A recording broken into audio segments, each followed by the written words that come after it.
साथियों नमस्कार, स्वागत है आपका फिर से इस वीडियो में और विवादित प्रश्नों की श्रृंखला में। इस श्रृंखला के अंतर्गत मैंने आपसे प्रश्न किया था कि भारत के संविधान की रचना किसने की। तो यहाँ पर बहुत से छात्रों ने अपने अपने तरीके से उत्तर दिए। Doctor B.R. अम्बेडकर, भारत की जनता, संविधान सभा और B.N. राव। लगभग जो छात्र हैं उन्होंने इन 4 विकल्पों को चुना, लेकिन अब हमें यह जानना है कि बिल्कुल सही विकल्प कौन सा है, ताकि आप अपना एक नंबर सुनिश्चित कर सकें। क्योंकि विवादित प्रश्न इसलिए है कि आप लोग कंफ्यूज रहते हैं, तो सारे कंफ्यूजन वाले प्रश्न मैं आपको इस वीडियो के माध्यम से, इस तरह की श्रृंखलाओं के माध्यम से स्पष्ट करूंगा कि बिल्कुल सही और सटीक आंसर क्या है इसका। तो देखिए, यहां पर मैं आपको एक स्पष्ट इस तरीके से बता दूं कि क्या उत्तर इसका ठीक रहेगा कि प्रश्न है कि संविधान की रचना किसने की। तो इसके जो उत्तर आपको देखने को मिल रहे हैं 4।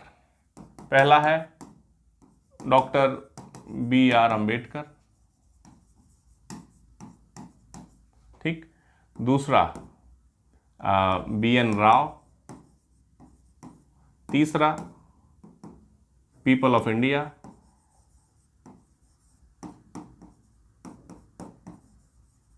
और चौथा है कॉन्स्टिट्यूएंट असेंबली, शॉर्ट में लिख देते हैं कॉन्स्टिट्यूएंट असेंबली। तो यहां अगर आप देखिए तो ये डिपेंड करता है कि ऑप्शन क्या है। Doctor B.R. अम्बेडकर कब सही होगा, ये ऑप्शन मैं आपको बता दूं, जब आपके पास में B.N. राव, अम्बेडकर, कृपलानी, नेहरू, गांधी, इस तरह के अगर ऑप्शन आते हैं, तब आप अगर डॉक्टर B.R. अम्बेडकर को लगाएंगे तब आपका यह सही होगा। मैं आपको बिल्कुल स्पष्ट बता दूं, अगर यहाँ जो इस तरह के ऑप्शन आ रहे हैं, डॉक्टर B.R. अम्बेडकर है, B.N. राव है, J.L. नेहरू है, ठीक, महात्मा गांधी हैं, कुछ इस तरह के नाम और हैं जो व्यक्तियों से जुड़े नाम हैं, यदि ऐसे ऑप्शन आते हैं तब आपको डॉक्टर B.R. अम्बेडकर ही टिक करना है।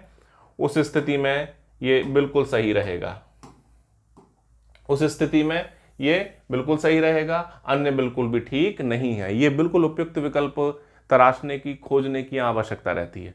अब बारी आती है अगले B.N. राव। देखो, B.N. राव तो किसी भी रूप में नहीं है, ये संवैधानिक सलाहकार है।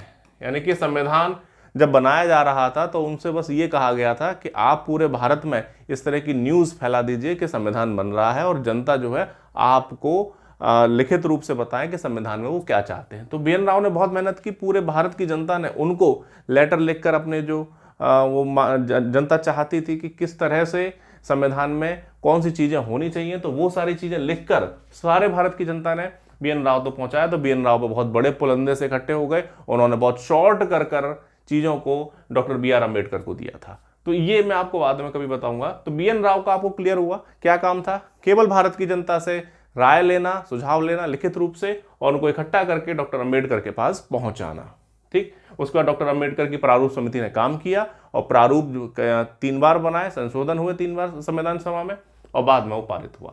तो वो अलग बात है। पहले यहाँ B.N. राव, तो B.N. राव की जो भूमिका है वो देख ली, बेनेगल नरसिंह राव नाम है, बेनेगल नरसिंह राव इनका पूरा नाम है। तो संवैधानिक सलाहकार थे ये केवल। तो ये ऑप्शन तो किसी भी रूप में ठीक नहीं होता है। तो प्रश्न आता है कि भारत की रचना, संविधान की रचना किसने की, तो B.N. राव किसी भी रूप में ठीक नहीं है। संवैधानिक सलाहकार के तौर पे आता है तब ये व्यक्ति ठीक है। इसके बाद पीपल ऑफ इंडिया भी एक ऑप्शन है और कॉन्स्टिट्यूएंट असेंबली यानी कि संविधान सभा। अब पीपल ऑफ इंडिया यदि आ रहा है इन सारों को मिला के, या ये सब आ रहा है, तो यहां पर इन 2 ऑप्शन यदि आ रहे हैं, यदि ये संविधान सभा दिया हुआ है और पीपल ऑफ इंडिया नहीं है, मैं आपको बता दे रहा हूं जो इसका बिल्कुल सही उत्तर है वो है पीपल ऑफ इंडिया, हम भारत के लोग। क्यों सही है वो मैं थोड़ी देर में बताऊंगा साक्ष्य के साथ। संविधान सभा फिलहाल अगर पूछा जाए इन सभी में कि पीपल ऑफ इंडिया वाला ऑप्शन अगर नहीं दिया हुआ है, तो उस स्थिति में डॉक्टर अंबेडकर को आपको छोड़ना पड़ेगा और संविधान सभा का चयन करना पड़ेगा, क्योंकि संविधान सभी लोगों ने मिलकर बनाया था। तो मैं वरीयतानुसार अगर इसको रखना चाहूं तो इस तरह से रखूंगा कि अगर ये तीनों ऑप्शन दिए हैं, B.N. राव को छोड़ देते हैं, इनको छोड़ दीजिए, अगर ये 3 ऑप्शन दिए हुए हैं तो सबसे पहला ऑप्शन आपको टिक करना है ये वाला। पहला ऑप्शन हो गया ये वाला, दूसरा ऑप्शन हो गया ये वाला और तीसरा ऑप्शन हो गया ये वाला। तो आप देख लीजिए कि किस प्रकार से आपको वरीयताएं तय करनी है प्रश्न की प्रकृति के अनुसार। तो पीपल ऑफ इंडिया यदि दिया हुआ सारे ऑप्शन है तो आप हम भारत की जनता, भारत के लोग करना होगा। इसका साक्ष्य मैं आपको अभी थोड़ी देर में दिखाता हूं। इसके बाद फिर अगर ये ऑप्शन नहीं है, संविधान सभा और डॉक्टर अंबेडकर दिए हैं, तो आपको संविधान सभा टिक करना होगा। और अगर बी आर अम्बेडकर के साथ व्यक्ति दिए हुए हैं तब आपको बी आर अम्बेडकर टिक करना पड़ेगा। तो अब मैं बताता हूं पीपल ऑफ इंडिया बिल्कुल सही कैसे है। तो इसका साक्ष्य आप देख लीजिए, बहुत ही अच्छा प्रश्न है और बिल्कुल कॉन्सेप्ट के साथ मुझे लगता है आपको ये चीजें क्लियर हुई होंगी। और ये क्यों सही है मैं आपको बताता हूं।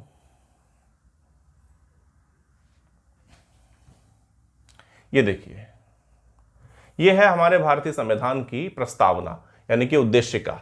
इसमें बिल्कुल साफ लिखा है, क्योंकि बिल्कुल संविधान से बड़ा कोई सबूत नहीं हो सकता। इसमें बिल्कुल साफ लिखा हुआ है कि हम भारत के लोग, इसमें स्पष्ट लिखा हुआ है कि हम भारत के लोग, ये हम भारत के लोग इस पूरे संविधान को, अब नीचे अब ये सारा लिखा हुआ है हम भारत के लोग किस प्रकार का संविधान बनाते हैं और क्या फिर बाद में दिया हुआ है। नीचे देखें कि नीचे लिखा हुआ है इस संविधान को अंगीकृत, अधिनियमित, आत्मार्पित करते हैं। अंगीकृत का मतलब है इसके अंग बनाते हैं, अंगीकृत अपनाते हैं, इसको अधिनियमित करते हैं और आत्मार्पित करते हैं, इसमें आत्मा डालते हैं। तो ये सारा संविधान कह सकते हैं बिल्कुल बिल्कुल स्पष्ट रूप से साक्ष्यों के साथ भारतीय संविधान भारत की जनता ने बनाया है।